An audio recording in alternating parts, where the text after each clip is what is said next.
thing. We talk all day, every day about how this all works, but until you have, for sure, brought yourself into the receptive mode and for sure have an experience where you know you are receiving, then watch the manifestations as a result of this impulse that you received. Until that happens to you, then these are just words and you really don't know. You're just hoping, you might be trying. So if we were standing in any of your physical shoes, we would meditate every day. We would quiet our mind. And in quieting our mind, we would allow our vibration to become vibrationally synced with that of our inner being, so that when those thoughts come, we know for sure that we are in the receptive mode.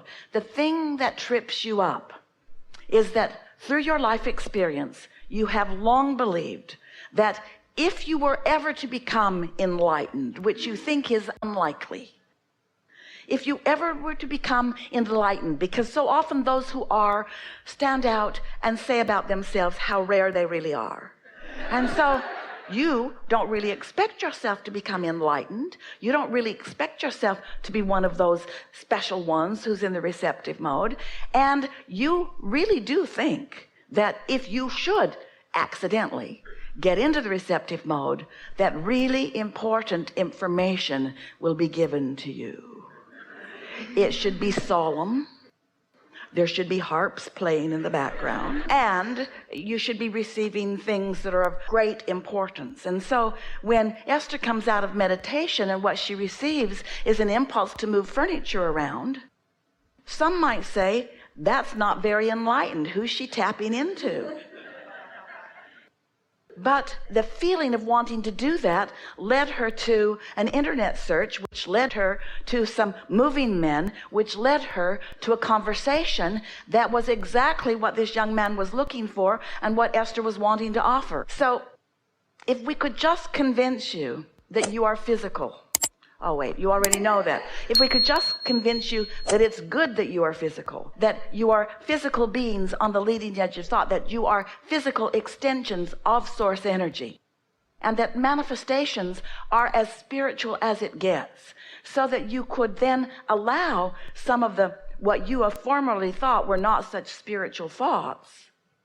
You know how you can tell that you're in the receiving mode? This is the surest way to know. And many of you will relate to this because it happens to you on a really regular basis. So you have put yourself into your quiet spot where you're meditating. And you've focused upon something that is not very interesting. Esther likes that sound, that sort of loudest, dominant sound, the steadiest sound in the room. She doesn't pick the chirping birds. They're too erratic. She would pick the constant, the sound that is the constant, and just focus upon it. So once you do that for a little while, seconds or maybe minutes, your mind stops offering its own vibration, which means you stop, or nearly so, it's close enough to say you do, the vibration of your own mind, your human mind, and you allow your inner being, your counterpart mind, to be dominant within you for that time, which means the vibration of your physical apparatus, which means every cell, which means the cells of your brain, the cells of all of you, rise to the frequency of your inner being, so that there's an alignment there, and then a thought will occur. Now, here's the most important thing.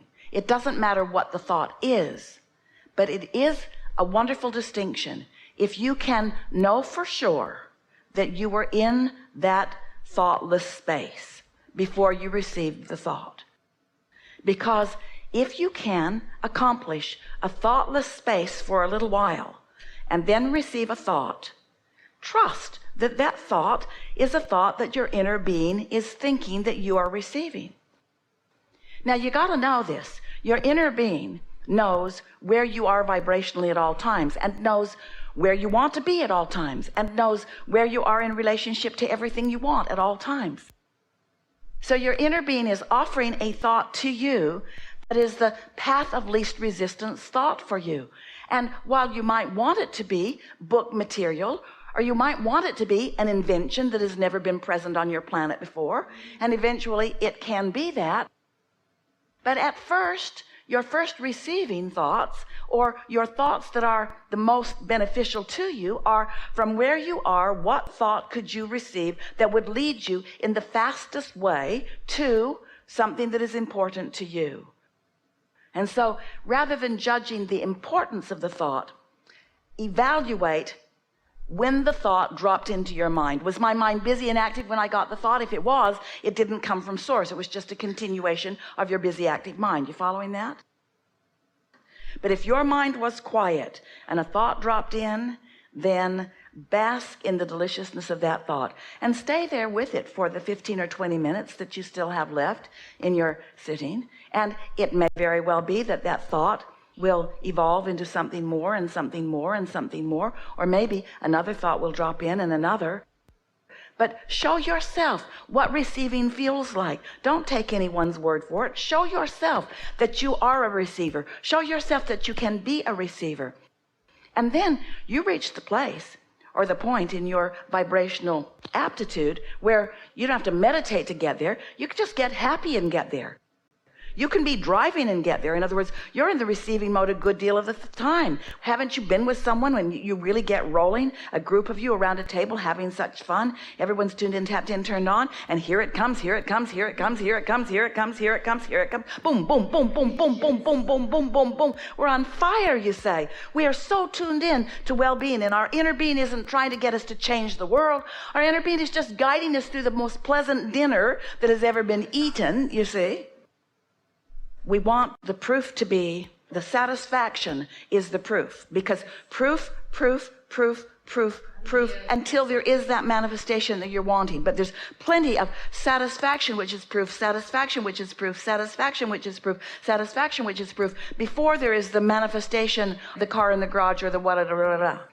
But it doesn't feel like enlightenment to you until you've allowed yourself to receive, because enlightenment usually feels to you in your human form like the big payoff of manifestation. You might be able to tell that we're talking about the vortex being here and you being in the receiving mode and receiving from the vortex, and then in that satisfaction of that reception, being ready for more and being ready for more and being ready for more. Meditation is really a progressive thing. That's why it's really helpful to do it every day. Being ready for more and being ready for more. And so what you want to call enlightenment might be, once you're really in the groove of it and you're really asking deeper questions. In other words, the deeper your question, then the more enlightened your answer feels. But really, everything that is received is enlightened because it's coming from that pure positive energy.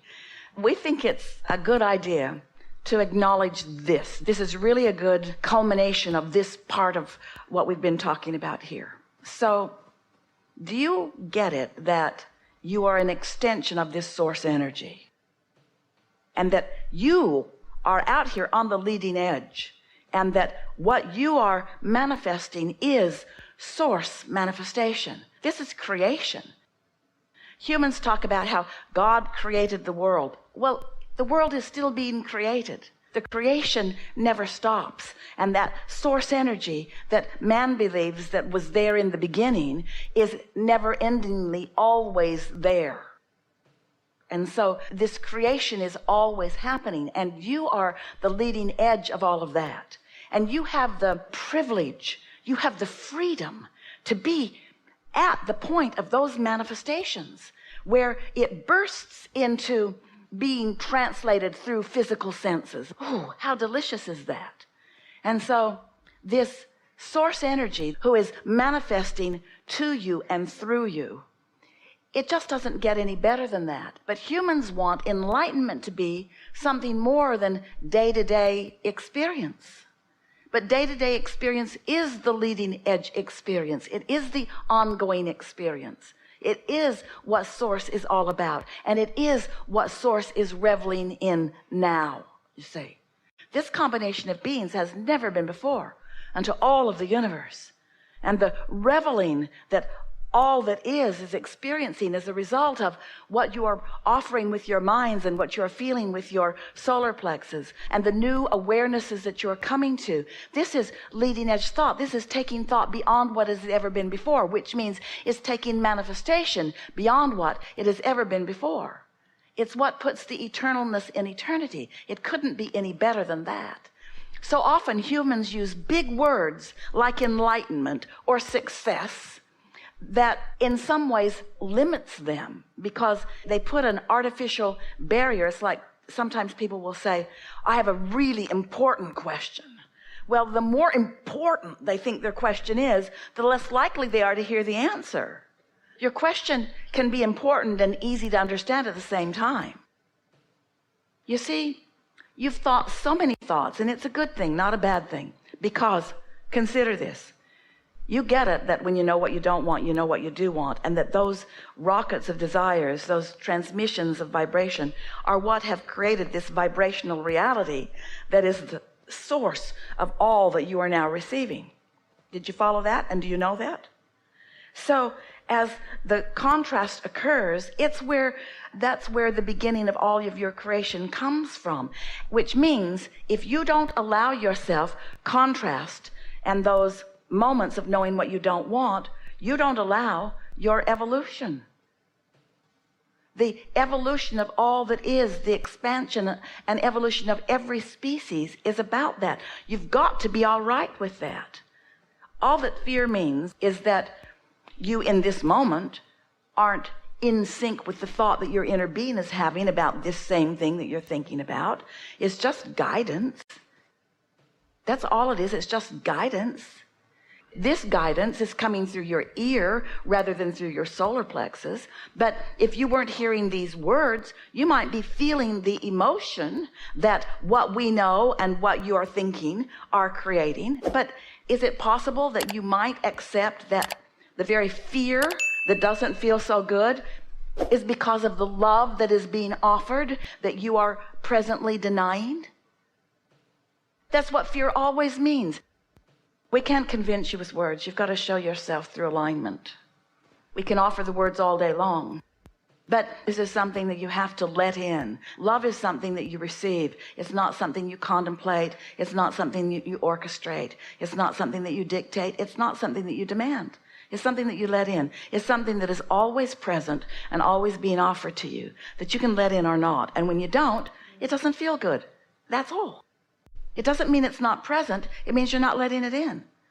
And so when you beat up on yourself by saying, oh, I'm denying myself this love, that just holds you apart from it further. Instead say, oh, this is an indication that I'm denying this love. I think I'll take a nap.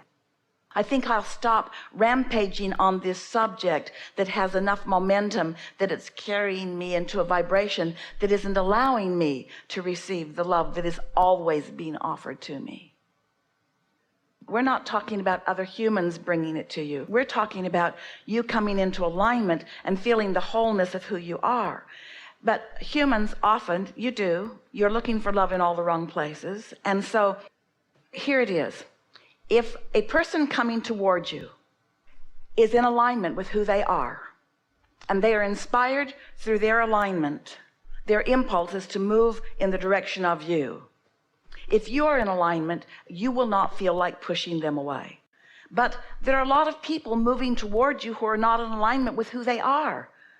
Much of the world is acting not from alignment, but from action, acting out of lack. And so don't call it fear, call it guidance. Call it, this is not in alignment with me. You're not rejecting them, you're just not meshing with them. And the reason you're not meshing with them is because they're not meshable.